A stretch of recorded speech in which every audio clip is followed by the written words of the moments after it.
cyane nukuri mubaha amashi menshi cyane imba birekuwe n'abasabiye amashi baragirirwa yabonye babigira neza akagira ngo bimeze neza byose n'iby'abagabo ya nabose barazi ko dushoboye ko turafite abakoroneli turafite n'abajenerale ego nivyo mu byo abakenyezi basaba byinshi bijanye no guhinduka tujanye n'ibihe tugezemo.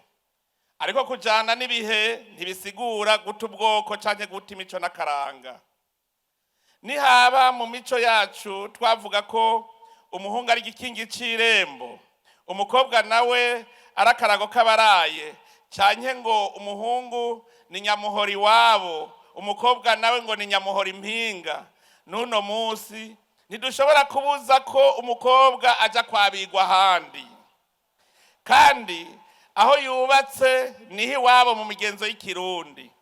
Naho yoba yapfakaye haguma ari iwabo kuko indagano zo kwabirana mu Burundi n'urunywano hagati y'umugabo n'umugore, abavyeyi babo bana bose bakitana ba mwana.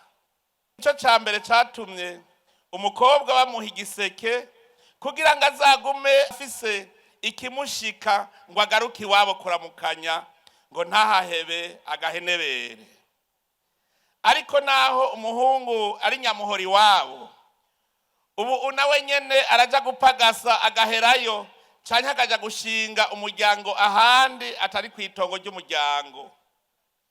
Ariko ikidahinduka muri kamere y'Abarundi nuko umwana atorana ubwoko bwa se. Mu Burundi umwana atorana ubwoko bwa se, ariko hariho ibindi bihugu umwana atorana ubwoko bwa nyina. Murumva yuko umwe wese afise akarangamutima kiwe. Ni nk'uko ubu ata Murundi n'umwe ashobora gufatwa nk'umuja canke nk'umushumba. Umurundi wese ategerezwa kuronka haba. Nico gituma umukobwa atagiye kwabigwa adashobora gufatwa nka wa mukobwa wa kera yagwa mu gahundwe.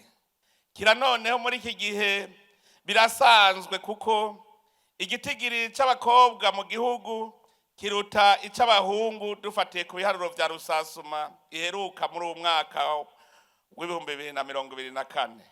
Ivyo rero bituma dutegerezwa kumenya ko umukobwa ashobora nawe kuba nyamuhora iwabo, kuko mu Burundi amategeko abwiriza ko umugabo yubakana n'umugore umwe. Ikindi kibonekeza ni ingene igihugu cyo kwifata ku bana batabwa mu mabarabara batagira abavyeyi. Hamwe rero n'abigeme batwara inda z'indaro bakanka kuvuga se w'umwana. Ikizira kikaziririzwa nuko haba umwana atagira se yamuvyaye, kuko umwana wese ategerezwa gutorana kwa se.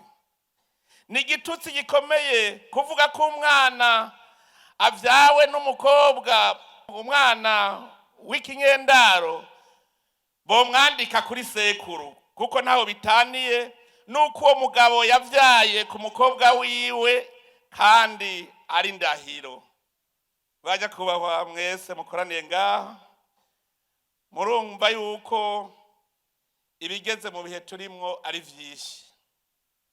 Nuvuga ko turi mu bihe byo kwisuganya neza, tukabitunganya tudataye imico n'akaranga. Mbere n'imigenzo itari yanditse birakwiye yuko tuyishira mu nzandiko z'amategeko.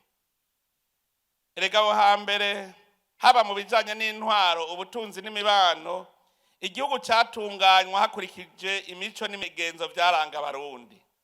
Ivyo nibibazo dutegeza kwandika mu mategeko, nkabasavye mwebwe abize ivy'amategeko na cane cane mwebwe muri mu bushikiranganje bw'ubutungane ko mwoterera muri ico kibazo. Hariho ibintu biri mu mico y'u Burundi dukwiye kwandika kugira ngo tuvyumve kumwe, niho tuzoronka n'akaryo kingene dushobora kubihanahana kw'ivyiyumviro tudaca hirya no hino. Ivyo ndabivuze kuko tumaze kubona ko hariho n'abikika mu kiza kugira ngo barenganye uyu canke uriya kubera ataho vyanditse.